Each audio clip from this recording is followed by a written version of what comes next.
The Thursday night family dinner at my parents' apartment had become a monthly ritual I'd grown to dread. Not because of the food. Mom always made excellent lasagna. But because these gatherings had evolved into what my brother Marcus called intervention sessions about my life choices. "Sarah, we need to talk about your living situation," Mom began, setting down her wine glass with that particular expression she reserved for disappointing news. "Your father and I have been discussing it and we're concerned." I cut another piece of lasagna, keeping my expression neutral. "My living situation is fine, Mom." "Fine." Marcus leaned back in his chair, his expensive suit jacket hanging perfectly on the chair behind him. At 32 he'd made junior partner at his law firm and never let anyone forget it. "You're 30 years old and living in some studio apartment in God knows where. That's not fine, that's failure." His wife Jennifer nodded sympathetically, her diamond bracelet catching the light. "We just want what's best for you, Sarah. Marcus and I live in this beautiful building, your parents live here too. It's a community of successful people." "This building has standards," Dad added, gesturing around their spacious 3-bedroom apartment. "The board vets everyone carefully. They maintain a certain caliber of resident." I took a sip of water. "I'm aware. Are you though?" Marcus pressed. "Because every time we invite you to look at available units here, you make excuses. Do you even know what the rent is in this building?" "I have an idea." Jennifer touched Marcus's arm gently. "Maybe she just needs time to get her career on track.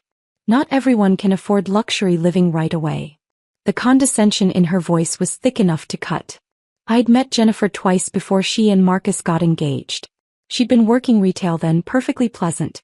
6 months of dating my brother had transformed her into someone who said things like, "luxury living," unironically. "My career is on track," I said quietly. "Really?" Marcus pulled out his phone. "Because I looked up that company you work for. Some vague, property management consultant position. What does that even mean? Are you showing apartments? Taking calls about broken toilets?" "I manage various properties and handle client relations." Dad sighed heavily. "Sarah, there's no shame in struggling. Your mother and I didn't build our success overnight. But you need to be realistic about your limitations." "My limitations?" "Your income bracket," Mom clarified as if that was somehow better. "This building requires proof of income at least 3 times the monthly rent. The cheapest 1-bedroom here is $4,000 a month.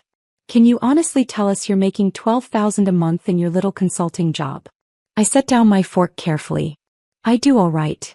"All right isn't enough for this building," Marcus said. "Look, I'm not trying to be harsh, I'm trying to help. Jennifer and I have been talking, and we have a friend who manages a perfectly decent apartment complex in the suburbs. Much more affordable. I could make a call." "The suburbs are wonderful," Jennifer added brightly. "Very family-oriented. Lower cost of living. I'm happy where I am." "But where is that exactly?" Mom asked. "You never invite us over. You never tell us your address. Are you embarrassed? Because if you're in some rundown neighborhood..." "I'm not embarrassed, Mom." "Then where do you live?" Dad demanded. Before I could answer, Marcus's phone buzzed. He glanced at it and smiled. "That's the building manager. I asked him to send over some listings for smaller units in less prestigious buildings in the area. Thought you might want options." He turned his phone to show me a series of apartment listings, all in buildings that looked like they'd seen better days 30 years ago. "See? These are more realistic for your situation. Still in the city but manageable rent. 1,500, maybe 2,000 tops. This one even allows cats." Jennifer pointed at the screen enthusiastically. "Do you have a cat? You seem like a cat person." "I don't have a cat." "Well, it's good to have options," Mom said. "Really, Sarah, we're trying to help.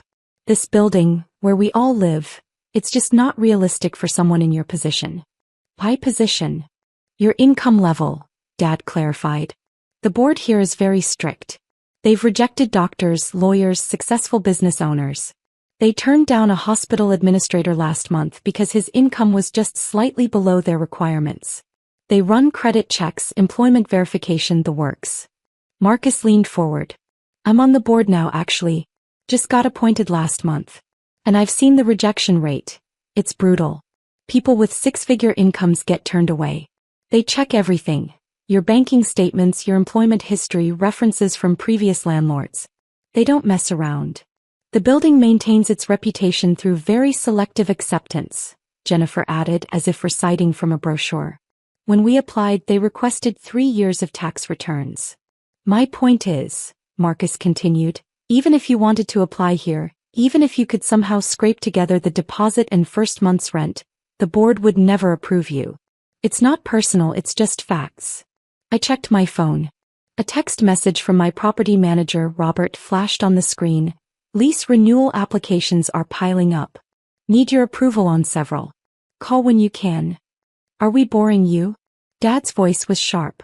No, sorry. Work message. Work, Marcus scoffed. Sarah, can I be brutally honest?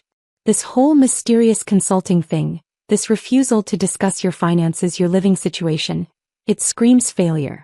Successful people don't hide their success. They live in buildings like this. They drive nice cars. They don't show up to family dinners in Target clothes. I looked down at my jeans and simple sweater. These are comfortable. They're cheap, Jennifer said, her voice dripping with false kindness. Which is fine. Not everyone can afford designer brands. But it tells a story about where you are in life. Where am I in life, Jennifer? She glanced at Marcus before continuing. Struggling. Behind. And that's okay. Everyone struggles at some point. Marcus struggled when he was studying for the bar exam. I struggled when I was working retail. But we got through it, and now look at us. Now look at you, I repeated. In a building that represents success, Marcus said firmly. This isn't just about square footage and amenities, Sarah. It's about what your address says about you. When I tell clients I live in the Meridian Tower, they respect that. They know I've made it. The Meridian Tower does have an excellent reputation, I acknowledged. Exactly. Mom brightened. That's why we want you to aim for something better. Maybe not here, obviously, but something that shows you're moving up in the world. These apartments Marcus found, they're stepping stones. You live there for a few years, you save money, you build up your career, and then maybe, in 5 or 10 years you could afford a building like this. Dad raised his glass. We're not trying to put you down, princess. We're trying to motivate you. Light a fire under you. You're 30 years old. It's time to get serious about your future. I am serious about my future. Then prove it, Marcus challenged. Tell us your actual income. Show us you're not just scraping by in some dump somewhere. My phone buzzed again. Another text from Robert. Also, the Johnsons in 4B want to renew but requested the option to break lease early due to job transfer possibility. Your call. Your work friends can wait, Dad said irritably. It's my property manager. Your property manager? Jennifer's eyebrows rose. Oh, so you do rent from a management company? See, those corporate apartment complexes can be nice too. Very convenient. Very affordable, Marcus added with a smirk. Mom patted my hand. Honey, there's no shame in renting from a big company. Not everyone can afford buildings with private ownership. Speaking of which, Dad said, the owners of this building just reinvested in the lobby renovation. Have you seen it? Beautiful Italian marble. Cost over $200,000. The owners here really care about maintaining value, Marcus said. That's what separates luxury buildings from regular apartments. The owners have standards. I took another sip of water. Sarah, are you even listening? Mom's voice rose slightly. We're trying to have a serious conversation about your future and you're playing on your phone. I'm listening. Then respond. Dad's patience was wearing thin. Tell us you understand that you need to make changes. Tell us you'll look at those apartment listings Marcus found. Tell us you're ready to stop being the family disappointment. The family disappointment. That came out wrong, Mom said quickly. What your father means is. I know what he means. Marcus stood up, walking to the window that overlooked the city. Look at this view. 23rd floor. You can see everything. The park, the skyline, the river. This is what success looks like, Sarah. Not whatever studio apartment you're hiding in. I'm not hiding. Then where do you live? Jennifer asked again. It's a simple question. Before I could answer, Marcus's phone rang. He glanced at the screen and smiled. It's Richard, the building manager. Probably about those listings. He answered on speaker. Richard, did you send over those apartment options for my sister? Marcus, hi. Richard's voice sounded strained. I did send those over, but that's not why I'm calling. We need to discuss your lease renewal. My lease renewal? It's not up for another 4 months. I'm aware. But we've had some complications arise. Dad frowned. Complications? What kind of complications? I really should discuss this privately. We're all family here, Marcus said confidently. What's the issue? There was a long pause. The building owner has requested a meeting with you regarding your continued tenancy. The room went silent. The owner. Mom's voice was uncertain. We've been here for 3 years. Why would the owner want to meet with us? And with me. Marcus added. I'm on the board. I've been a model tenant. It's not about your behavior as a tenant, Richard said carefully. It's about other matters. The owner specifically requested this meeting happen tomorrow morning. 9 a.m. in my office. This is ridiculous, Dad snapped. We've never even met the owner. The building is managed through your company. What could the owner possibly want with us? I'm not at liberty to discuss the details over the phone. Marcus's confidence faltered slightly. Richard, we're friends. You approved my board appointment. What's going on? I'll see you tomorrow at 9, Richard said firmly and ended the call. The silence that followed was thick with confusion. That was strange, Jennifer said finally. Very strange, Mom agreed, looking at Dad with concern. Do you think there's a problem with the building? Some kind of financial issue? The building is extremely well managed, Marcus said, but his voice lacked its usual certainty. I'm on the board. I would know if there were problems. Unless they're keeping things from the board, Dad suggested. My phone buzzed again. A call this time from Robert. I stood up. Excuse me, I need to take this. Sarah, we're in the middle of a family crisis. Mom started.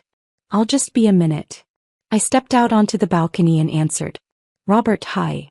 Sorry to bother you during family dinner, but we have a situation that needs your immediate attention. What situation? Your family's lease renewals. Your brother just called me asking about apartment listings for you, and now there's this meeting request for tomorrow. I think we need to discuss how you want to handle this.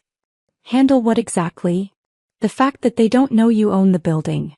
I looked back through the glass doors at my family, gathered around the table, their faces etched with worry about their mysterious meeting tomorrow. I'll handle it, I said quietly. Are you sure? Because this could get complicated. Your brother is on the tenant board. Your parents have been here for 3 years. If they find out you've been their landlord this entire time, they're about to find out tomorrow at 9 a.m. Do you want me to prepare anything? Documents? Lease terms? Just have their files ready. All of them. Payment histories, board meeting notes, complaints filed, everything. You're sure about this? I watched Marcus pace by the window, his phone pressed to his ear, probably calling other board members to find out what was happening. Mom clutched Dad's hand, her face pale. Jennifer typed frantically on her phone, likely Googling tenant rights. I'm sure. I'll have everything ready. Sarah? Yes. For what it's worth, they should have treated you better. I ended the call and stepped back inside. Everything okay?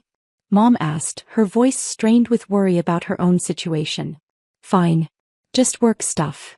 Work stuff, Marcus repeated absently, still staring at his phone. Sarah, you wouldn't happen to know anything about building management practices, would you? With your consulting job. I know a few things. Do owners usually call sudden meetings with tenants? Is that normal? Depends on the situation. What situation would require that? Dad demanded. We pay our rent on time. We follow all the building rules. We're ideal tenants. Are you though? The question hung in the air. What's that supposed to mean? Marcus's defensive tone was back. Nothing.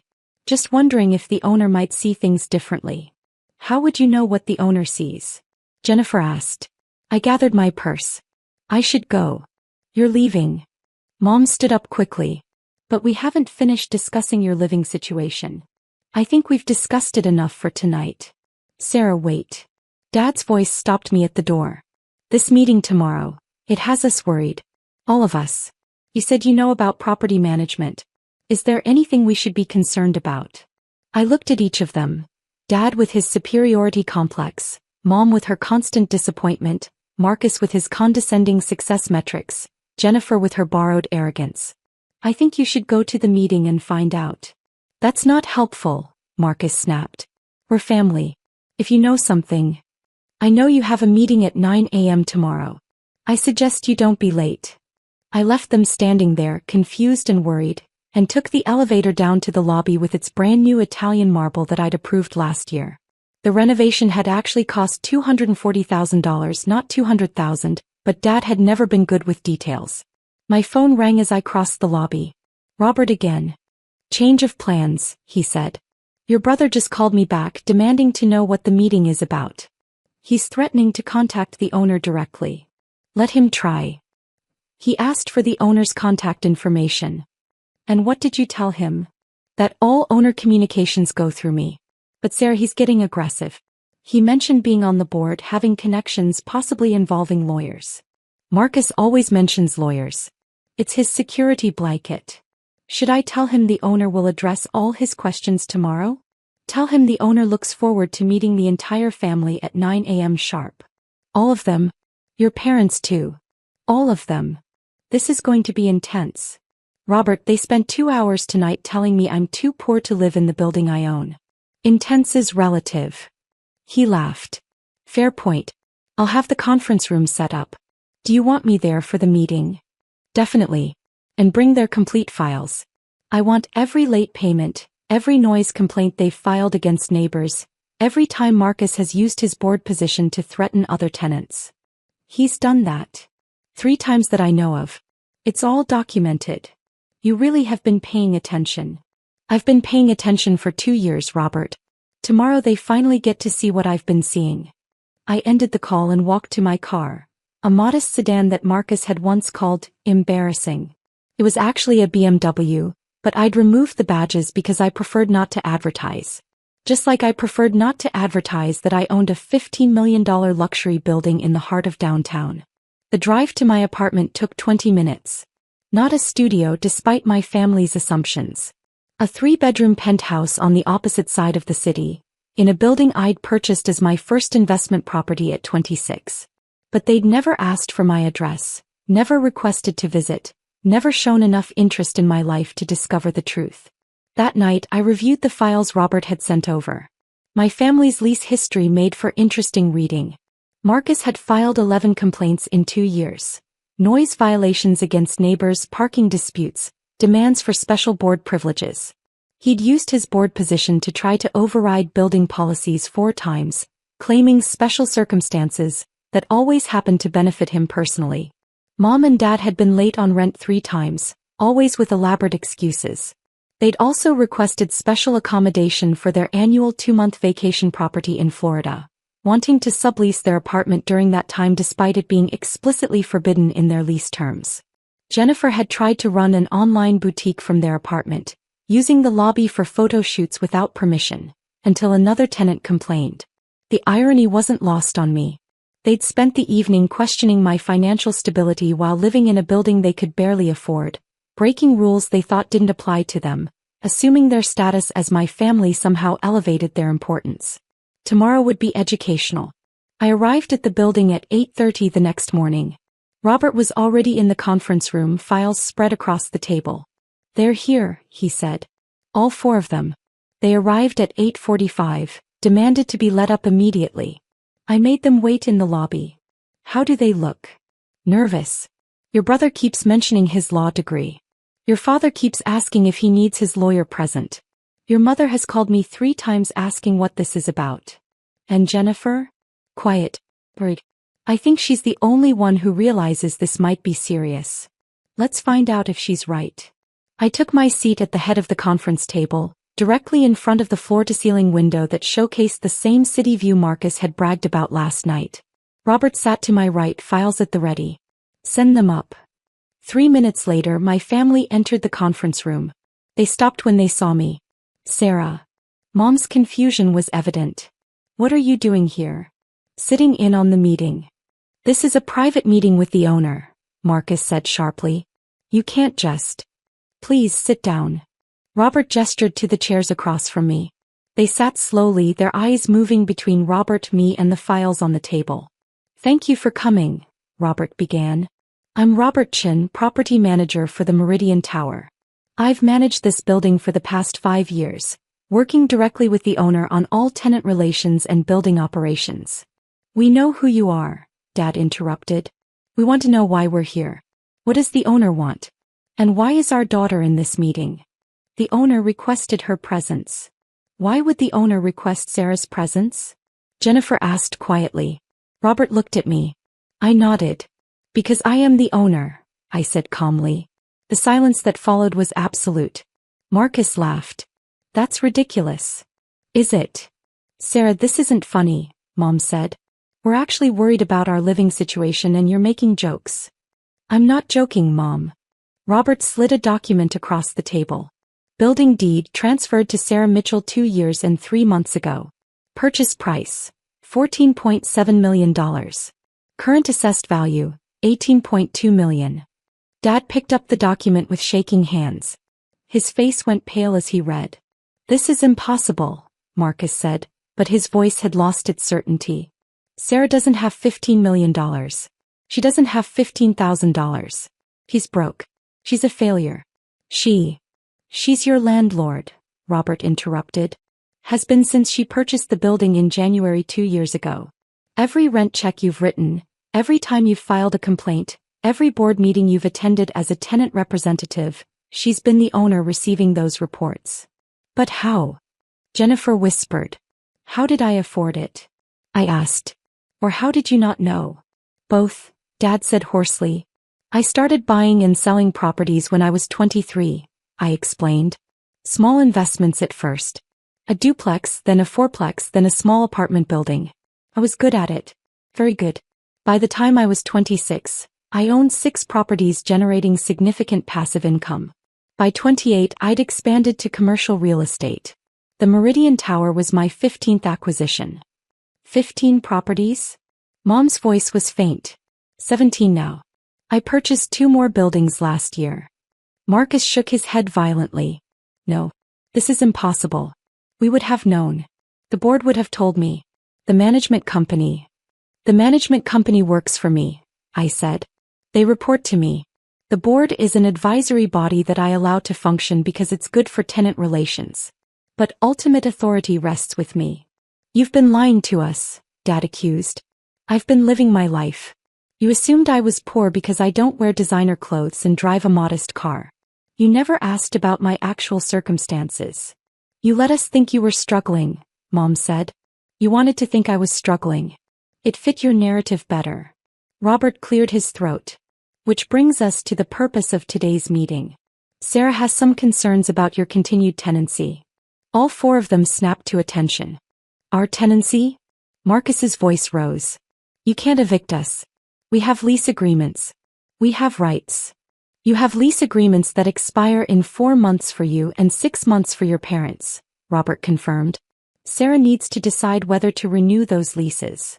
"Of course you'll renew them," Dad said, but he didn't sound confident. "We're family." "Are we?" I asked quietly. The question hung in the air like smoke. "What's that supposed to mean?" Mom demanded. I nodded to Robert, who began pulling documents from the files. "Marcus, you've filed 11 complaints in 2 years. 6 of them were against the family in 4B, the Johnsons. Can you tell me why?" "They're noisy." "Are they?" "Because the Johnsons filed a complaint against you last month claiming you bang on their ceiling with a broom handle if you hear their children walking around after 8 p.m. The children are 6 and 8 years old." Marcus's jaw tightened.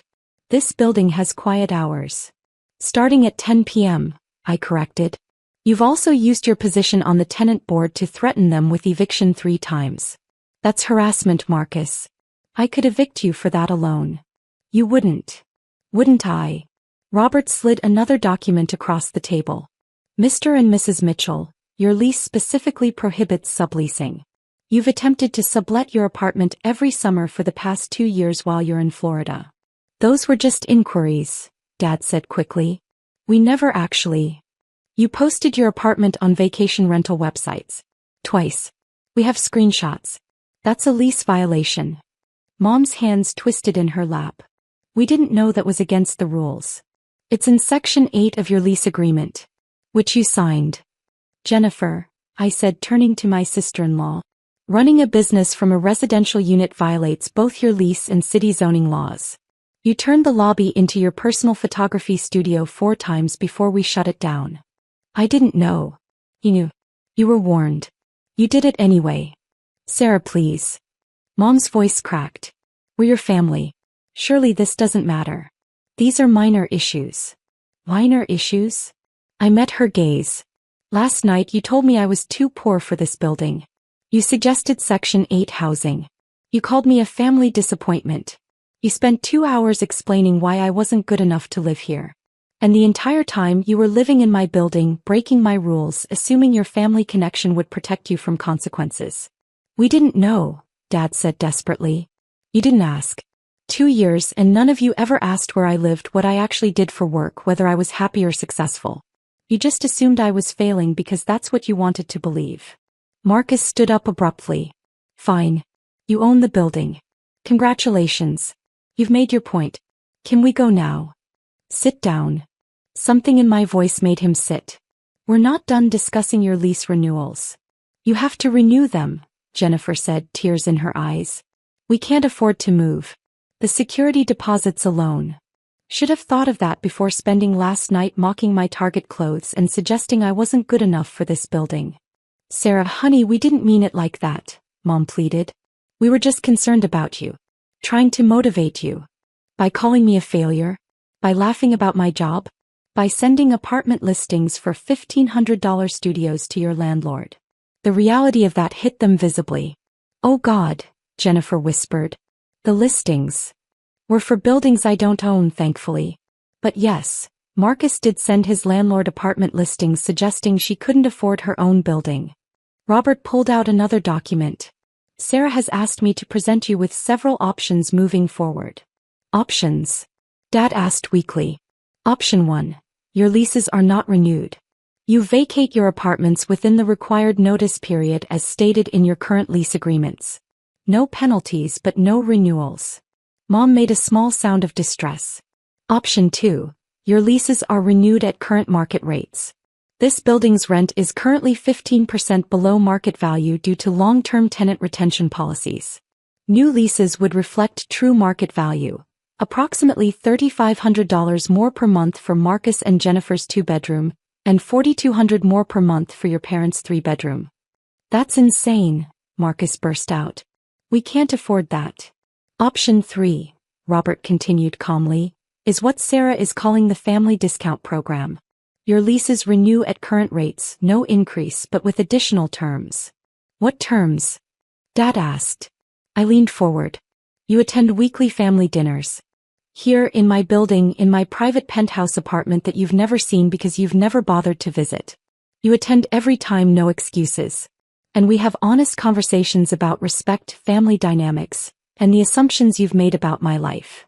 That's manipulation, Marcus said. That's the offer. Take it or leave it.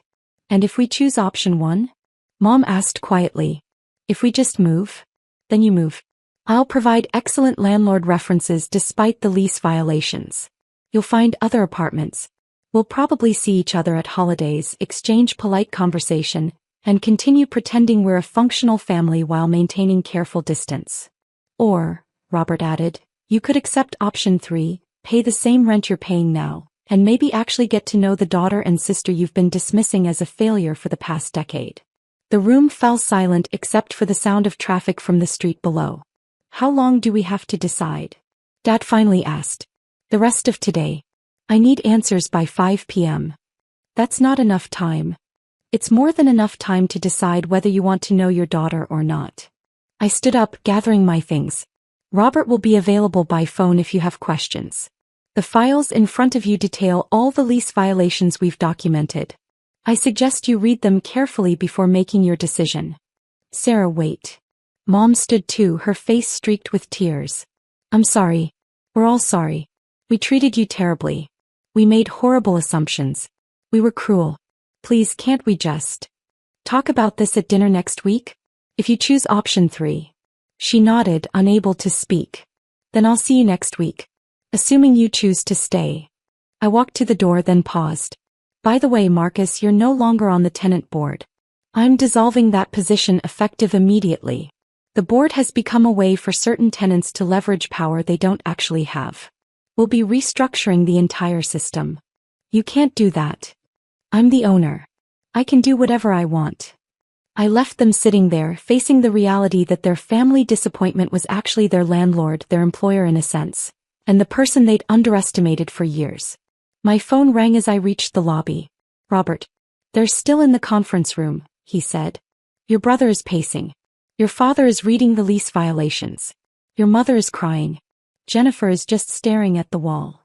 Let me know what they decide. Sarah? For what it's worth, I think you handled that perfectly. Thanks, Robert. Also, the Johnsons in 4B heard what happened. They want to send you a fruit basket. I smiled. Tell them a thank you card is fine. I spent the rest of the day handling other properties, returning calls, reviewing investment opportunities. At 4:30 my phone rang.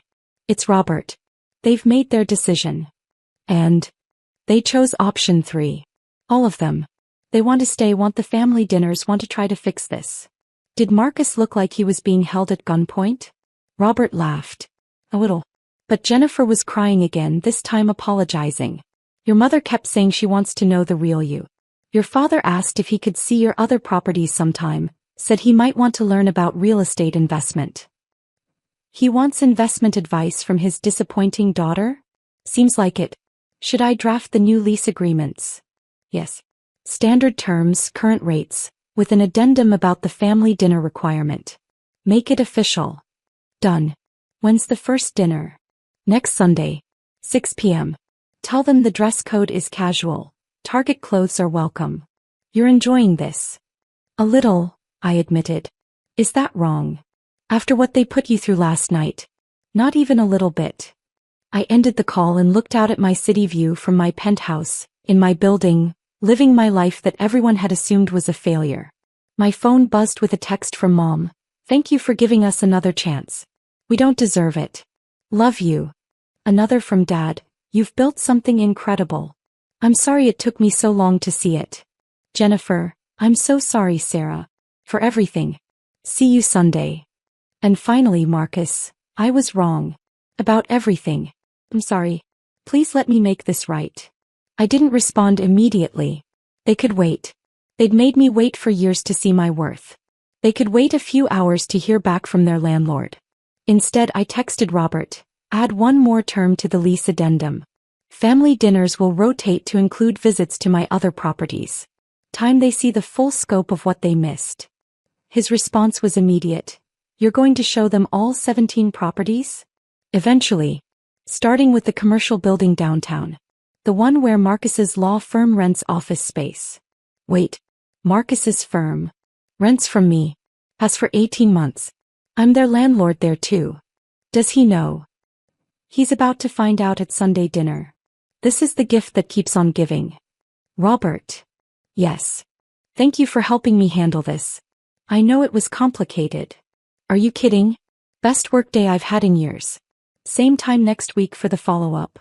Same time next week. I set down my phone and smiled. Tomorrow they'd realize I own 17 properties. Next week they'd learn about the commercial real estate portfolio. Eventually, they'd discover that the family disappointment had built an empire while they were busy judging her Target clothes. But tonight I was just going to enjoy the silence of my penthouse, in my building, in my life that I'd built one property at a time while everyone assumed I was failing. Turned out the only thing I'd been failing at was caring what they thought. And I just stopped failing at that too.